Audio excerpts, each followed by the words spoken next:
Jon Jones may be fighting for a juicy message headliner. Could Jon Bones Jones be the next UFC superstar to headline at Madison Square Garden? That might be a tempting option if Jones recaptures the UFC light heavyweight championship Saturday night at UFC 214 by beating reigning champ Daniel Cormier.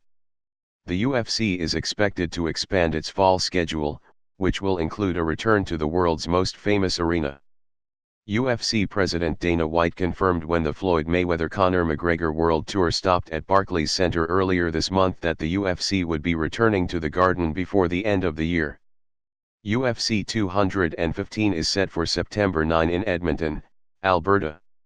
New York should follow shortly after. Jones would be a natural fit for the Garden, with roots in Ithaca and Rochester, NY. He now trains in Albuquerque, NM.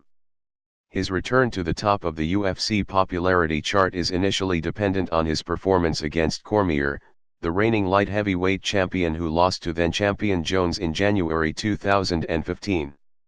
Their rematch took longer than expected. Jones was stripped of his belt in 2015 after being involved in a hit-and-run incident in Albuquerque.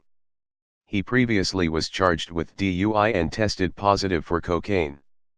He is now coming off a one-year suspension after testing positive for a substance banned by USADA. Combat fans are forgiving. Despite his troubles, Jones will do big business if he stays clean and continues to be as dominant in the octagon as he once was. He and White are on frosty terms after Jones took a sex enhancement pill that triggered an anti-doping violation and caused the cancellation of his rematch with Cormier at UFC 200 last July. White felt betrayed. Jones felt abandoned. "We'll work all that out," White said this week. Jones has to stay busy. The UFC needs a pay-per-view attraction besides McGregor. Plus, a busy schedule will keep Jones focused and allow him to make up the money he lost while sitting out most of the last 2 years. Meanwhile, White and the UFC will have to work hard to top its UFC 205 lineup last November at the Garden. White described it as the biggest fight card in the company's history. McGregor defeated Eddie Alvarez in the main event for the UFC lightweight championship to become the first UFC fighter to hold titles in different weight divisions. Tyrone Woodley successfully defended his welterweight title against Stephen Thompson, and Joanna Jedrzejczyk kept her women's strawweight belt with a triumph over Carolina Kouakiouas. Former UFC women's bantamweight champion Miesha Tate lost and announced her retirement in the octagon, and Toms River, NJ, favorite Frankie Edgar defeated Jeremy Stevens to remain a title contender. A crowd of 20,427 filled the Garden that night, earning a record gate of $17.7 million.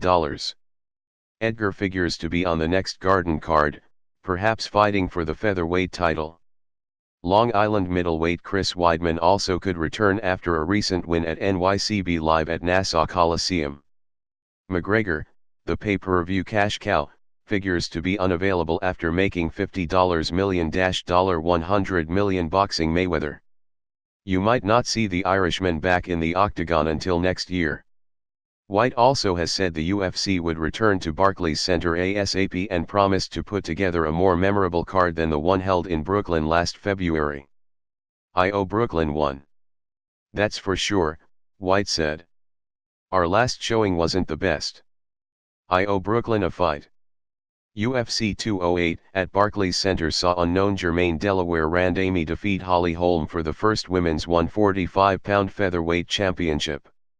MMA legend Anderson Silva earned a unanimous decision over a tentative Derek Brunson, and Ronaldo Souza, Glover Teixeira, and Dustin Poirier also won.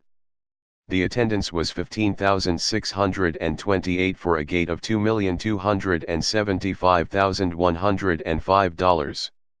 Just 200,000 bought the pay-per-view bout as compared to 1.3 million for UFC 205. The UFC has been busy in New York since the state legalized MMA in April 2016. The company has held events at the Garden, Barclays Center, and in Albany, Buffalo, and on Long Island.